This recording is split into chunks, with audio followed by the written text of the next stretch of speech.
نحمدہ ونصلی علی رسول الکریم اما بعد۔ محترم دینی بھائیو، السلام علیکم ورحمۃ اللہ وبرکاتہ۔ اس ویڈیو میں نماز سے دنیاوی انعامات کے بارے میں بات کریں گے۔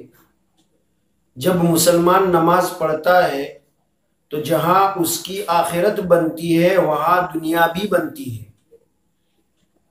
تو آئیے تحقیق کی نظر سے نماز کو دیکھیں کہ اس سے دنیا کے کون کون سے انعامات حاصل ہوتے ہیں۔ نماز ایک بہترین ورزش ہے۔ سستی اور بے عملی کے اس دور میں صرف نماز ہی ایک ایسی ورزش ہے کہ اگر اس کو صحیح طرز پر پڑھا جائے تو دنیا کے تمام دکھوں کا مداوا بن سکتی ہے۔ نماز کی ورزشیں جہاں بیرونی اعضاء کے خوشنمائی اور خوبصورتی کا ذریعہ ہے، وہاں اندرونی اعضاء جیسے دل، گردے، جگر، پھیپھڑے، دماغ، آنتیں، معدہ، ریڑھ کی ہڈی، گردن، سینہ اور تمام قسم کے گلینڈز کی نشو و نما کرتی ہے، بلکہ جسم کو سڈول اور خوبصورت بناتی ہے۔ ورزشی نظام میں ہر عمر کے لیے علیحدہ ورزشیں ہیں۔ بڑوں کے لیے الگ، چھوٹوں کے لیے الگ، یہاں تک کہ عورتوں اور مردوں کے لیے ورزشی نظام الگ الگ ہے، لیکن نماز ایک ایسی ورزش ہے جو ہر عمر اور ہر جنس کے لیے یکساں اور ایک ہے۔ آدمی پوری رات سویا رہتا ہے، جس کی وجہ سے اعضاء سست ہو جاتے ہیں، جسم میں خون کا دوران سست ہو جاتا ہے۔ اب اس جسم کو ایسی ورزش کی ضرورت ہے جس سے خون پھر سے پورے جسم میں مکمل طور پر پہنچ سکے اور جسم از نو بالکل چست اور صحت مند ہو جائے۔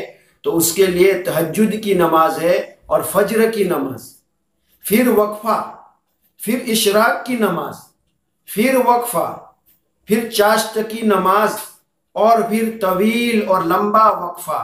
اور آدمی کام کاج کرتے کرتے پریشان ہو جاتا ہے تو ظہر کی نماز کے لیے ورزشی پروگرام تیار ہوتا ہے۔ یہاں تک کہ رات کو سوتے وقت نماز عشاء کا ورزشی پروگرام کچھ طویل ہوتا ہے۔ نماز عشاء کی رکعتیں زیادہ ہے تاکہ جو کچھ کھایا پیا ہے وہ ہضم ہو جائے اور غیر ہضم کھانا جسم اور صحت کے لیے پریشانی کا باعث نہ بنے۔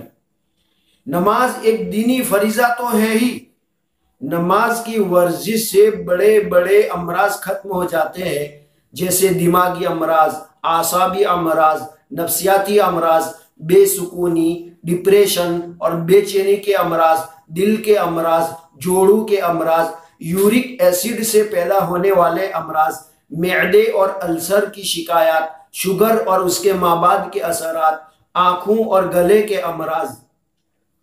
یہ تجربے کی بات ہے کہ اگر آپ سارا دن کاروباری مصروفیات میں ڈوبے رہے اور نماز ظہر میں جلدی پہنچ کر سنتیں پڑھے، پھر جماعت کے ساتھ نماز ادا کرے تو اپنے جسم کی پہلی اور موجودہ کیفیت کا اندازہ لگا لے تو یقیناً فرق محسوس کریں گے۔ ایک ڈاکٹر کا انٹرویو ہے کہ نماز ایک مکمل اور متوازن ورزش ہے جس میں کمی بیشی کا سوال ہی پیدا نہیں ہوتا۔ شاید اس ورزش کو ترتیب دینے والے نے موجودہ مشینی اور نفسیاتی دور کو بھانپ کر اس کو ترتیب دیا تھا۔ اس میں ہاتھوں کا اٹھانا، پھر باندھنا اور نگاہ کو جمانا، پھر ہاتھ چھوڑنا اور جھکنا، پھر سر کو جھکا کر دل و دماغ کی طرف جلدی اور زیادہ خون مہیا کرنے کا موقع دینا اور وقفے وقفے سے دو زانو بیٹھنا، یہ سب کچھ ایک جامع ورزشی طریقہ ہے۔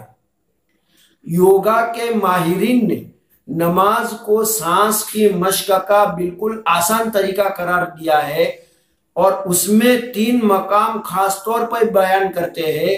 ایک قیام اور اس میں سجدہ کی جگہ نگاہ کو رکھنا، دوسرا رکوع، اس میں پاؤں کی جگہ نگاہ رکھنا، اور تیسرا سجدہ میں سانس کی مشق اور سانس کا ارتکاز۔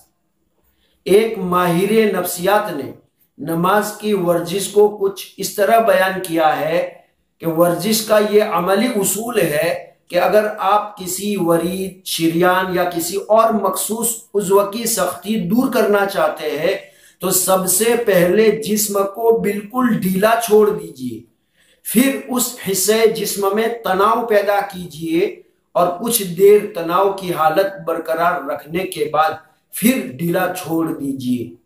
آج بس اتنا ہی۔